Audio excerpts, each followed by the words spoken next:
આવો હવે જોઈએ રાજ્યના કેટલાક સમાચારો સંક્ષિપ્તમાં।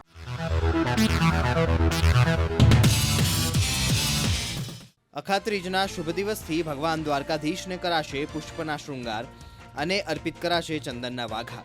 ગરમીથી રાહત માટે ચંદન સાથે કસ્તુરી, ગોલોચન, અંબર જેવા દ્રવ્યોનું મિશ્રણ કરીને કરાયો શૃંગાર। દ્વારકામાં આવતીકાલથી બપોર બાદ દ્વારકાધીશને થશે પુષ્પના શણગાર।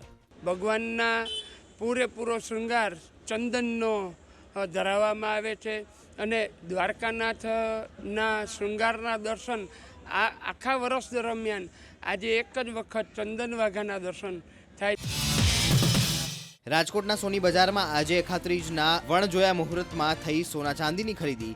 સોની બજારના એસોસિએશનના હોદ્દેદારોએ જણાવ્યું કે રોજ કરતાં આજે 30% વધુ વ્યાપાર।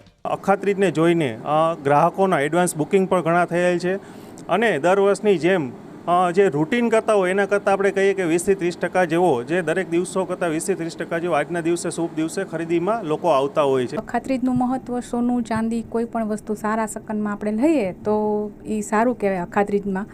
એટલે હું આજે મારી બેબીના લગ્નની શરૂઆત થાય કરવાની એની ખરીદી માટે હું આ લેવા આવી છું ચાંદીનું ને સોનાનું કે અખાત્રીજમાં આપણે લઈએ તો સારું કહેવાય એમ।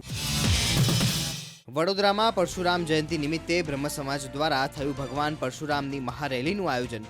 નાના બાળકો અને યુવાનો આકર્ષક વેશભૂષા ધારણ કરીને રેલીમાં ઊભું કર્યું આકર્ષણ। રસ્તામાં ઠેર ઠેર કરવામાં આવ્યું રેલીનું સ્વાગત। ભગવાન શ્રી પરશુરામને ફૂલોથી સ્વાગત કરી અને રથયાત્રાનું અને યાત્રીઓનું સ્વાગત કર્યું છે।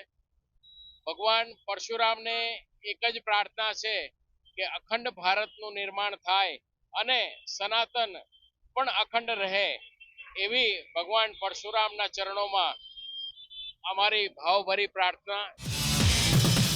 ડાંગ જિલ્લામાં આદિવાસીઓ અખાત્રીજે કરે છે ગૌરાઈનું પૂજન। ગૌરાઈ પૂજનમાં વાંસની ટોપલી લઈ નદીમાંથી પાણી ભરી 5 પ્રકારના ધાન્ય ચોખા, ઘઉં, નાગલી, મકાઈ અને અડદની કરવામાં આવે છે વાવણી। ગૌરાઈને પાણી સિંચવાનો અધિકાર માત્ર કુમારીઓને જ।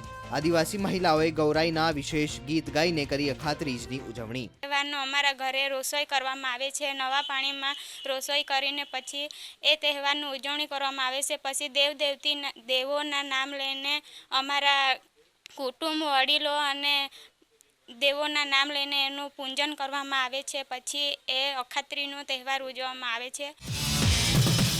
આણંદમાં ભગવાન પરશુરામ જન્મોત્સવ નિમિત્તે નીકળી શોભાયાત્રા। સાંજે આરતી સાથે બ્રહ્મ સમાજના લોકોએ લીધો મહાપ્રસાદનો લાભ। બ્રહ્મ સમાજના પરિવારો મોટી સંખ્યામાં રહ્યા ઉપસ્થિત। શ્રી સમસ્ત બ્રહ્મ સમાજ આણંદ જિલ્લા પરિવાર દ્વારા આજે આણંદ જિલ્લાના અલગ અલગ તાલુકા ગામોમાંથી ભૂદેવો જ્યારે આવી રહ્યા છે અને સાથે સાથે મહત્વની વાત એ છે કે પરશુરામ દાદા એ ખાલી બ્રાહ્મણોના દેવતા નથી પરંતુ સર્વ સમાજના એ આરાધ્ય દેવ છે। ત્યારે સર્વ સમાજ એ અલગ અલગ જગ્યાએ અભિવાદન અને સ્વાગત કરવા માટે ઊભી રહ્યું છે।